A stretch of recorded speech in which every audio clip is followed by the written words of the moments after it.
Rise and grind, gamers. My name is Tetsyumi, and welcome back to episode 6 of our Terraria Infernum rogue-only playthrough. And oh my god, oh my goodness, what is this? I haven't seen this structure before. Wow, this must be some kind of new Calamity structure, because clearly I never start the episodes at my base, so this must be some new funky structure that we found. No.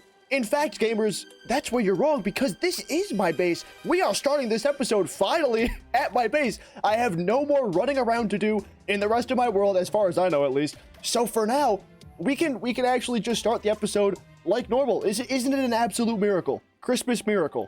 And gamers, you probably noticed it is also nighttime. I don't know. I just wanted to start during the nighttime. Obviously, last episode, if you haven't seen it, go check it out. But we fought not only the Hivebind, but also the Perforators, and let's just say one of those bosses was not like the other. One of them was insanely super easy, and the other one was insanely super hard. And I figured, you know what? It's nice. It's dark out. We got the lantern light going on. So let's start the episode at night. Why not? Do something a little bit different. And high key, low key, except actually not low key, just straight up high key. I surprisingly don't have anything to yap about in the beginning of this episode. Like, we don't have any exploring to do. We don't have any random weird side quest to go on, like fishing during a blood moon to get the bouncing eyeball. We can... Huh. I never noticed that it had a sound effect. Because, like, I always play with, you know, my music on, so, like, I don't hear the sound effects very often. Oh, it has, like, a little squelchy, like, a grippy, weird sound effect when it bounces. Okay, cool, I guess. Let's just go ahead and put the music back on. I don't want to hear this eyeball making noises all up in my base. Actually, now I still hear it. It's like placebo effect. But anyway, gamers, like I was saying, we don't have anything that we need to yap about. We don't have anything we need to go explore before we start the episode, so we can just get straight on into it and take a look at our episode 6 to-do list. So, we finally have access. Okay, well, you know what? I guess never mind. I was gonna say we have access to our first, like, Calamity Ore, like, first real Calamity Ore, the Aerialite Ore, but we already actually have, like, our own Calamity, like, bar and ore and stuff, because we already made ourselves the Victide set here, which, like, has its own...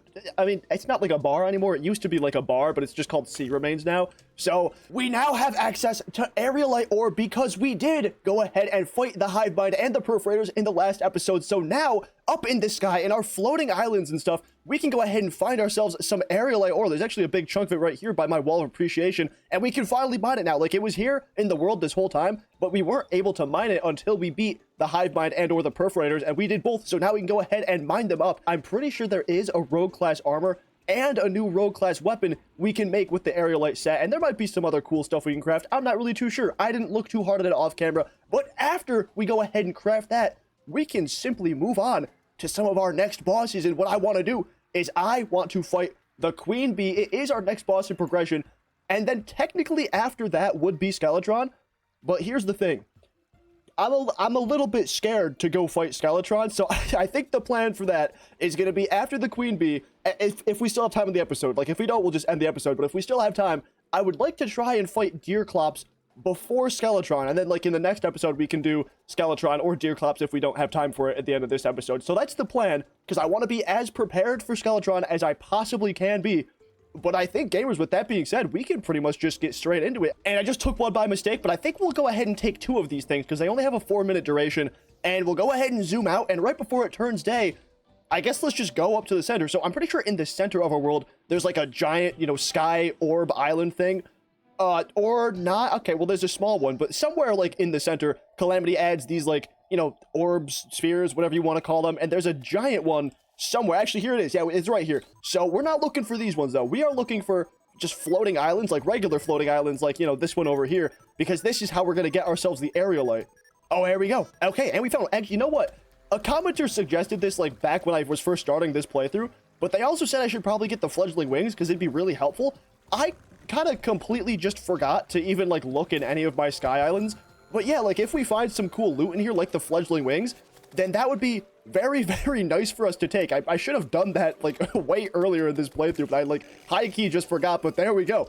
I'm really, honestly not looking forward to the Deerclops fight, because, like, if you guys watched my last playthrough, our Fargos Soul Mod playthrough, you would know that I had an absolutely terrible, god-awful time fighting Deerclops. It is just it's genuinely one of my hardest fights, like, in the game, in vanilla Terraria, so I feel like in Calamity Infernum mode, like, it's just gonna be oh, it's gonna be next to impossible. But hopefully once we like power up a little bit with the queen bee and stuff, it won't be that bad. But like high key, I'm definitely gonna have to like make myself an actual arena to fight that thing. I don't think we can just go, well, you know what? Maybe we can. The thing with Deerclops is that, like, in normal Terraria, he doesn't ever despawn, so you can kind of just fight him and, like, literally brute force your way into beating him.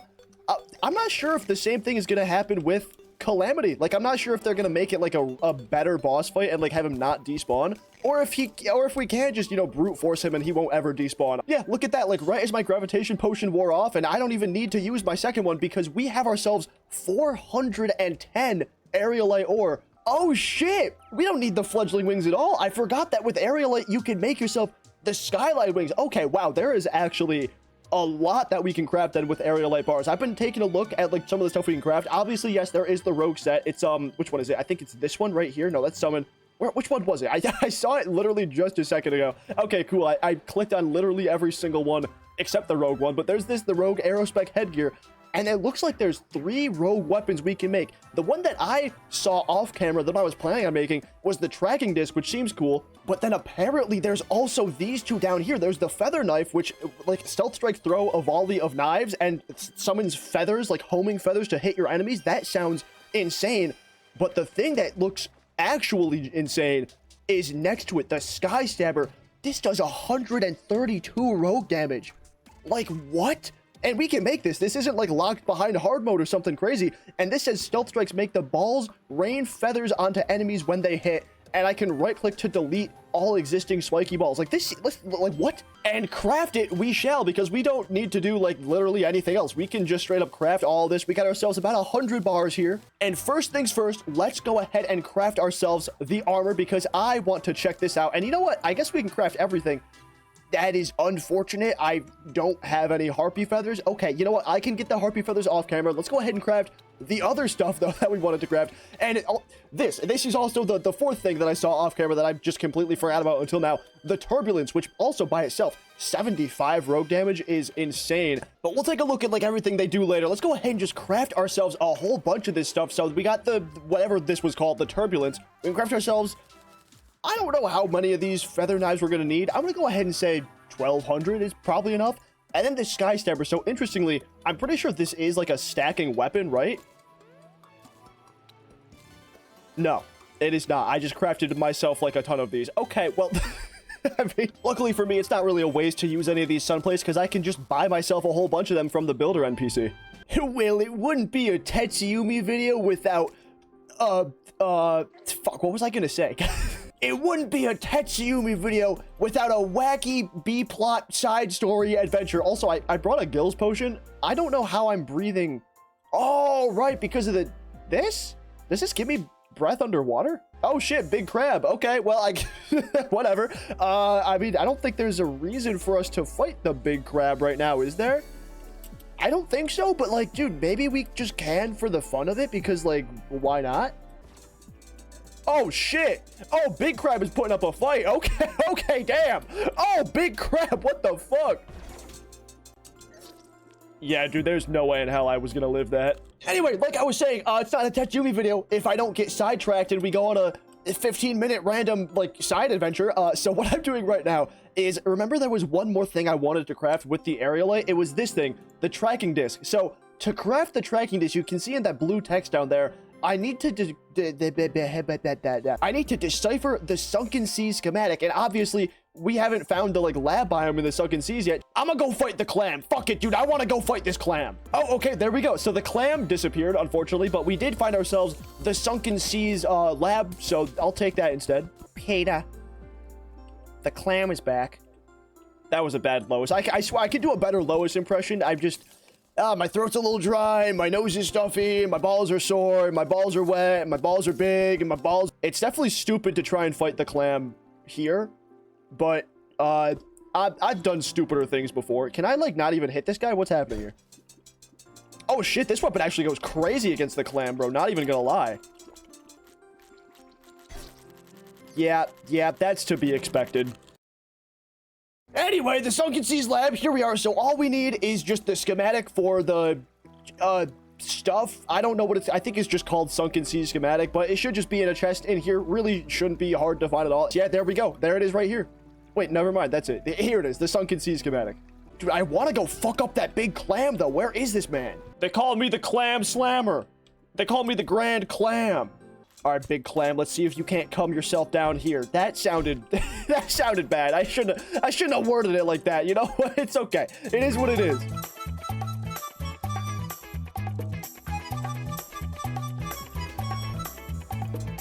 Hey, there we go. Mr. Big Clam has been taken that way. Actually, what the fuck? Was that a real boss? Wait, was that a real... I thought that was... I didn't even know that showed up on here. Okay, no, it doesn't. It doesn't show up on here. I'm surprised it dropped like an actual relic, but you know what? That's cool. I'll take that. So now we got ourselves 2 schematics, the Sunken Seas one here, and also we have ourselves the one from the Underworld. So we can go ahead and just equip both the decrypt. But I cannot speak. I can't speak. What is wrong with me? Are you sure? Anyway, here we go. We got the first schematic. So bam, and now we can go ahead and I guess not do the second one for some... we need the code breaker. You know what? It's fine. We don't need that one anyway. We got ourselves a Sunken Sea schematic. So now here, the tracking disc, and those are all the things I wanted to craft in this episode, apart from the breastplate, which I forgot to craft, which we'll go ahead and do right now. Bam. What the fuck is this? Marnite Repulsion Shield. Enemies behind you are struck by high knockback hard light quills. What the fuck? What is that? That sounds dope as hell. So I remembered that there's actually a few more things I wanted to craft. There was this thing, the Feather Crown, which is just a really good like rogue accessory, and also maybe the Skyline Wings. I'm not too sure. I don't have many accessory slots, but like I was looking for it to see where I can craft it, and there's this. Does this give me like Sonic the Hedgehog quills or something? No, it just gives me like little sparks of electricity. That is so cool though. This isn't going to be super useful. I mean, especially not in boss fights or anything like that. So I'm probably not going to have that on. That is dope. There's so many new cool things in the Calamity mod. You will never fucking guess what crafting material I ran out of to try and craft the feathery crown.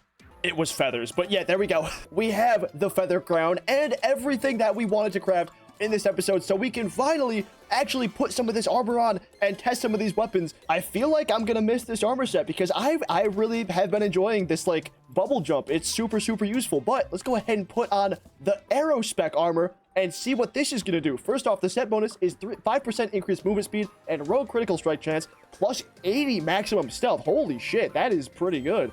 Taking over 25 damage in one hit will cause a spread of homing feathers to fall, allows you to fall more quickly, and disables fall damage. Yeah, now that, you know what, that's really good. I think I can live without having the bubble jump just for that. That sounds amazing. All right, yeah, you know what, that's cool and all, but what about some of these new weapons? Let's go in order and test some of these things out. So first off, the Turbulence. It fires a cloudy javelin that bursts into wind slashes on hit, and stealth strikes are trailed by homing wind slashes. Sounds really cool. Let's see. There they are. They're the wind slashes. Wow, you know what? They stick around for a long time. Whoa. Whoa. Okay, this thing, first off, it throws really fast. I didn't expect like it to burst into more wind slashes without the stealth strike, but I guess that is exactly what it does because I literally just read it. What about this now? The disc tracking. I said that in the backwards order, whatever. Releases a flying disc that fires lasers at nearby enemies. The disc gains acceleration as it returns to the player. Stealth strikes fire lasers at faster fire rate and distance and can fire multiple different angles. What am I saying? I said that sentence completely fucking wrong. Stealth strikes fire lasers at a faster rate and distance and can fire at multiple different targets. Like, what? How did I even figure out the word angle in there? Whoa. Right. So this is a, like, Drayden's weapon. So what I need, this thing, I need the power cell factory so I can start, like, making power cells, and then those, like, charges the Drayden's weapon. So if I do this, eventually it'll start making some power cells, and then I have to charge this weapon. So I guess we'll try and take a look at this thing a little bit later. No, there we go. It's starting to work now. There we go. You can see it's actually making the battery. It's super cool. Well, anyway, next up we got the Sky Stabber, which throws up to 4 gravity-defying spiky balls. Stealth strikes make the balls rain feathers onto enemies when they're hit, and then I can also, like, retract the balls. So I guess that makes sense. I can fire 4 of them at a time, and then, like, I can retract them and fire them in, like, different parts of the arena, I guess. That's really cool. Okay, so then what is, like, doing this? Okay, so it looks like, do stealth strikes do anything? I mean, I know it makes their balls rain feathers onto enemies when they're hit, but like I can also just like throw them out super fast like this. So now if an enemy runs into this one, will only this one make them like rain feathers or whatever it was? I'm not too sure. This is probably going to be really useful actually for the queen bee fight, because the queen bee will like probably dash into these. So that, I don't know, that's cool. And then last up, we got ourselves the Feather Knives. Throws a knife which summons homing feathers. Stealth strikes throw a volley of knives. I'm guessing this one is going to be also really cool. Let's see. Oh, hell yeah. Oh, hell yeah. That threw a lot more knives actually than I thought it would. Wow. And they have like gravity drop off after a few seconds. And these are the homing knives down here. Oh, that ladybug just got fucked. My bad. Oh, this is sick. Oh, this is, oh my God. Oh my God. This is so cool. All the feathers it throws home in. So wow, this is, holy shit, this weapon actually seems insane. Actually, high key, all of these weapons seem insane. So before we move on to the queen bee fight, I did go ahead and grab myself the charging station, which is what we use to actually charge these weapons. So if I put this in here, it'll start charging. I want to see what this thing actually does. So we already read what it does. It just like fires lasers at like the stealth strike, and I think it acts like a boomerang. So let's see. Yes, it does. Yes, it is a boomerang. Okay, okay. And I imagine because, like, you know, it fires things at, oh, cool, I can throw multiple out of them at the same time. That's neat. I imagine because, you know, it fires lasers at enemies, it's not just gonna fire lasers regularly, but, like, that's what it would do for a stealth strike. So, cool. Yeah, okay. Holy shit. Finally. Dude, this is the first beehive I've found. I have explored so much of my jungle. Holy shit. What the fuck? I just killed a gladiator and motherfucker dropped 2 breastplates. I wanted to use the Plantera Arena. So what I did is I'm going to use a Plantera Arena. As you guys can see, I put down some platforms, just a few, because honestly, I think this really should be more than enough space for the queen bee. At least I'm hoping. I mean, the only thing I'm really scared of with the queen bee is her charges are, I'm assuming, going to be pretty fast, and she's probably going to spawn in a lot of little bees. So it's probably going to be good for me to have a bunch of space to run around. But other than that, I think we're chilling. I went ahead and made myself the Abomination so we can just spawn her in anywhere. And like low-key, high-key, I'm pretty damn confident, dude. I'm really looking forward to trying out some of these weapons. While I was making this little arena, I actually shot the tracking disc, and this seems like insanely cool. There's not really any enemies around for me to show you guys, but I guess there's a skeleton here. But like if I, okay, well, you know what, never mind, because our guy, you know what, let me take off the fungal club just for a second.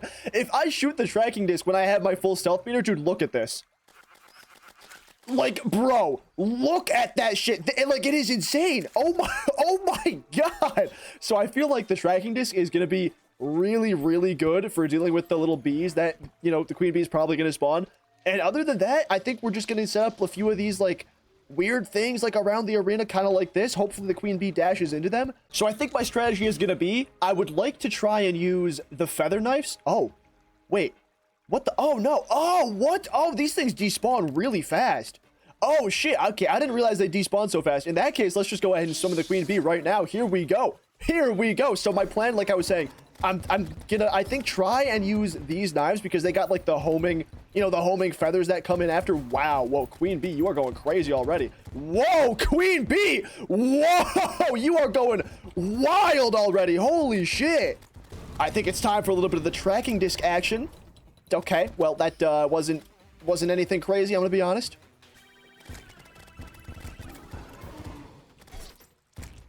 Yeah. I might need to put on like the Bee's Ore or something because that poison damage was crazy. And 2, so like there's the rope bridge here, except there's like a space in between each of the platforms. And when I tried to grapple into the platforms, I went through it. So I might need to fill in the rope bridge so I can actually grapple the platforms. Other than that, I really don't think this is going to be that bad. I might want to swap out the Spectre boots for like a cloud in a bottle or something just to get a little bit more mobility. I'm not really too sure. Okay, we're gonna get into it again, except this time I think what I want to do is I want to try and use the Sky Stabber thing as an actual weapon instead of like a little bit of a setup, because this thing it supposedly does really good damage and I want to see what it's actually gonna do. So let's go ahead and spawn in the queen bee once more and let's get into the fight. Wow, dude, this is a difficult fight.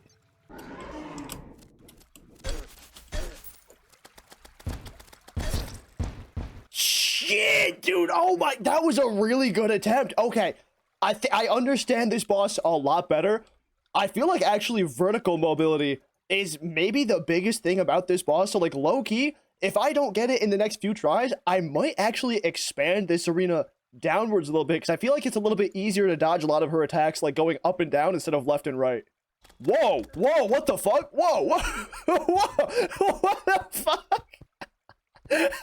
Dude, did those shots come from the Queen Bee? Did they just take a while to travel all the way over here? That's so funny. They didn't like despawn when I died.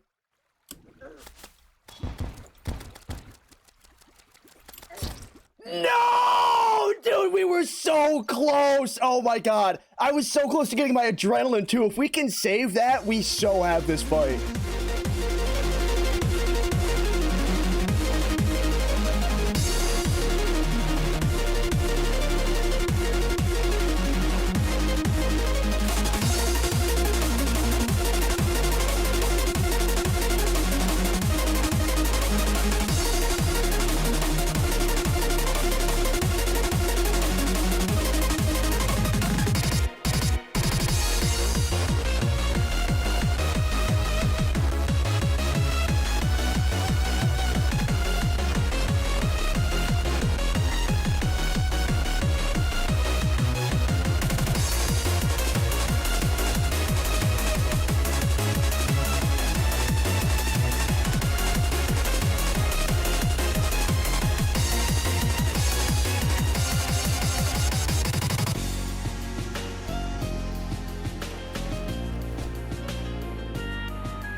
Oh, we did it. Oh, what the fuck?